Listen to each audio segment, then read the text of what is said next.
Nos últimos meses, você deve ter visto no noticiário o assunto PEC 37, uma proposta de emenda à Constituição que limita o poder de investigação do Ministério Público. Essa discussão tem esquentado os ânimos entre os poderes em todo o Brasil. A votação em primeiro turno na Câmara dos Deputados foi marcada para o próximo dia 26 de junho. Esse é nosso assunto de hoje no Informe Câmara Cidadania, que está começando.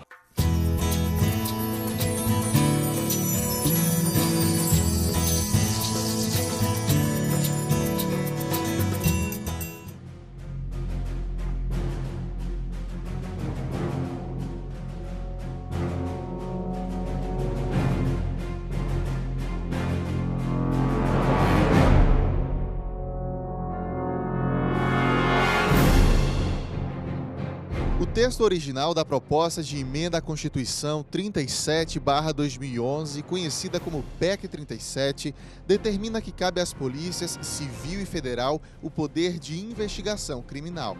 Com isso, o Ministério Público não poderia mais executar diligências e investigações, apenas solicitar ações durante o inquérito policial e supervisionar a atuação da polícia. Em novembro do ano passado, uma comissão especial da Câmara dos Deputados aprovou a PEC, que é do deputado Lourival Mendes, do PTdoB do Maranhão. Este é um dos passos antes da proposta seguir para a votação em plenário. O impasse entre os poderes tem gerado discussões, protestos e vários tipos de manifestações em todo o país nos últimos meses. Porque a Constituição brasileira, ela não diz em nenhum momento que o Ministério Público pode investigar. Ela atribuiu ao delegado de polícia, como autoridade policial, o poder de investigar criminalmente. Aí o outro ponto seria, então deveria o Ministério Público investigar? Não, porque cada um faz o seu serviço. O delegado investiga, o promotor fiscaliza e denuncia, se for o caso, e acompanha lá na ação penal. A OAB, através dos seus membros, protege os direitos dos seus constituintes, das pessoas envolvidas. E o judiciário julga. Então, é muito perigoso você misturar todos esses fatos. Se a Constituição não dá esse poder, eu tenho, sim, como ilegal. Ela pode, sim, promover ação civil pública, outras questões cíveis, mas em âmbito criminal, investigar, eu tenho como ilegal, porque a Constituição não dá esses poderes. Existe uma centena de decisões, tanto no STJ como no Supremo, que apontam que o Ministério Público pode sim investigar. Então, veja, buscando não apenas na interpretação literal da norma, mas nessa interpretação da mens legis, o que o legislador quis dizer, é que os senhores ministros do Supremo entenderam que o Ministério Público pode, pelos chamados poderes implícitos. Eu vou dar um exemplo muito rápido. Ora, a quem se destina a investigação? A investigação se destina ao Ministério Público. É ele que vai sustentar essa acusação perante a Justiça. É evidente que eu tenho que ter conhecimento pleno do que foi investigado, porque é isso que eu vou defender em juízo.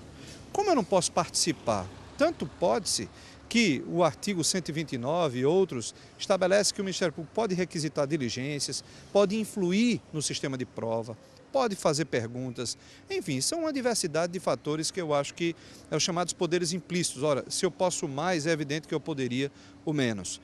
E nesse ponto, e aí eu quero deixar isso muito bem claro, do prejuízo que pode acarretar a não apreciação de investigação pelo Ministério Público, que a sociedade é quem vai perder mais um espaço, e é o chamado princípio da universalização da investigação. Quanto mais atores investigando, melhor. O Conselho Federal da Ordem dos Advogados do Brasil declarou apoio à PEC 37, mas a decisão não foi unânime. Mesmo dentro do Conselho Federal, houve uma pequena divergência. Nós tivemos, pelo que acompanhei dessa votação, uma bancada muito forte, foi a do Sul e do Sudeste, aonde os advogados, e comumente aqueles advogados que são representantes no Conselho Federal da Ordem dos Advogados do Brasil, eles trabalham no direito penal e havia uma alegação de que não havia uma paridade no processo. Então havia um descompasso, principalmente porque quando o Ministério Público investigava, ele formava a prova e ele fazia a denúncia, e a parte muitas vezes não tinha acesso às provas, não tinha acesso à documentação, porque ele era cesseado esse direito. Então foi esse o grande mote de discussão dentro do Conselho Federal para que houvesse uma aceitação da PEC 37. Bem, na minha concepção, eu entendo que deva se investigar. Quanto mais se investigar, melhor, seja por quem for, mas que se faça dentro dentro da Constituição a ampla defesa e do contraditório. Eu sou contra que se faça investigações quando não se dá à parte contrária o devido processo e não se dá a forma de como se proceder uma defesa técnica.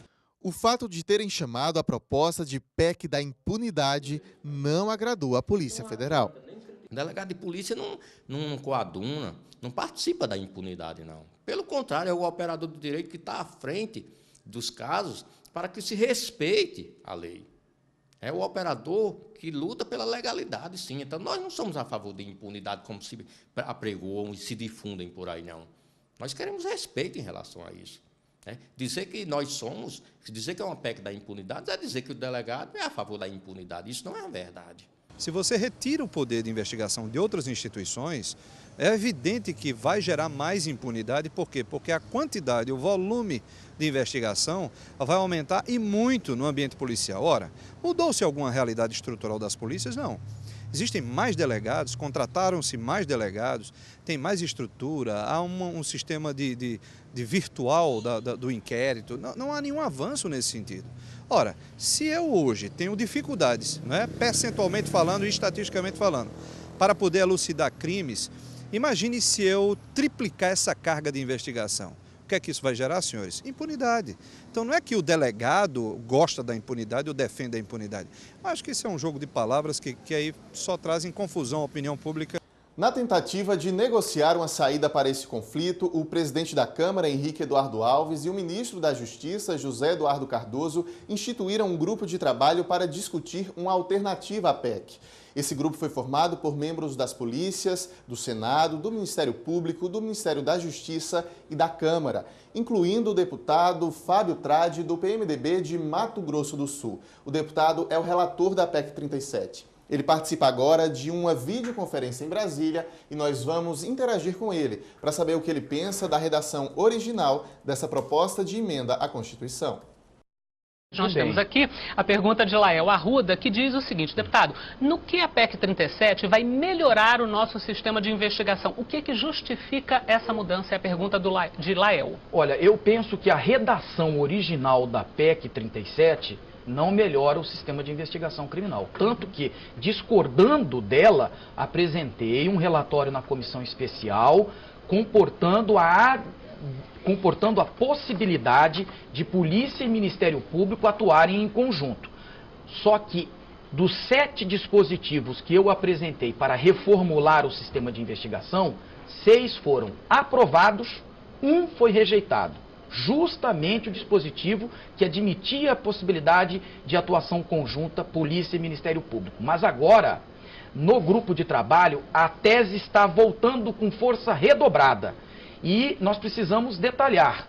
Quer dizer, o Ministério Público ele vai atuar de acordo com a classificação dos crimes, quer dizer, presentes os indícios de crimes contra a administração pública, crimes praticados por agentes públicos, crimes perpetrados por agentes políticos, crimes protagonizados por organizações criminosas. Automaticamente intervém o Ministério Público? Eu defendo que sim. A grande dificuldade hoje que nós estamos enfrentando é montar uma equação que permita a atuação conjunta e concorrente. É o entendimento da questão da extraordinariedade, que nós poderíamos investigar, mas de forma extraordinária. Agora, o ponto que está a se discutir é o que seria extraordinário. E o Supremo estabelece algumas vertentes, né? Quando a polícia não for possível investigar, e aí um desses fatos é quando a própria polícia é a investigada, e a outra quando não é recomendável à polícia. E aí é onde está o chamado poder político. Quando o objeto da investigação tiver consonâncias de poder político, aí caberia ao Ministério Público investigar. Por quê? Porque a polícia faz parte, não é, da administração pública. E o crime organizado e situações dos crimes contra a administração pública, o fator principal é o elemento, não é, do poder político, o poder público está envolvido. Então daí é interessante que o Ministério Público possa investigar nessas situações. Apesar das divergências, os poderes reconhecem a necessidade da atuação em conjunto. Se houver uma briga geral, quem vai ganhar com isso é o crime organizado. Nós queremos trabalhar juntos. Agora que fique claro que nós queremos que se respeite a Constituição. O Ministério Público, como fiscal da lei, deveria respeitar esse ponto. Porque a Constituição diz, repito, não tem poderes do Ministério Público de investigar. Não adianta fazer uma verdadeira coxa de retalhos misturando incisos do artigo 129 para mostrar que o Ministério Público pode investigar. Não adianta, a lei é clara. E onde houver clareza da lei, não há margem para interpretações. E de vez de nos unirmos, estamos nessa discussão estéril que só vai trazer um prejuízo a uma única situação que chama-se a comunidade brasileira. E a República não merece efetivamente esse tipo de trabalho, porque só depõe com o crescimento e desenvolvimento do sistema de justiça. O presidente da OAB Paraíba acredita que um dos lados sairá insatisfeito com o desfecho dessa discussão. Na minha concepção, não existe meio termo. Vai ter que se definir. Ou o Ministério Público tem competência para investigar ou não. Ou a competência é única e exclusiva da Polícia Judiciária, sim ou não. Então deve-se caminhar nesse sentido e alguém deve sair completamente desagradado. O desfecho dessa história a gente só vai saber mesmo após a votação. Vamos acompanhar. Espero que o nosso informe de hoje tenha ajudado a esclarecer um pouco mais sobre esse assunto. Nós ficamos por aqui. Até mais.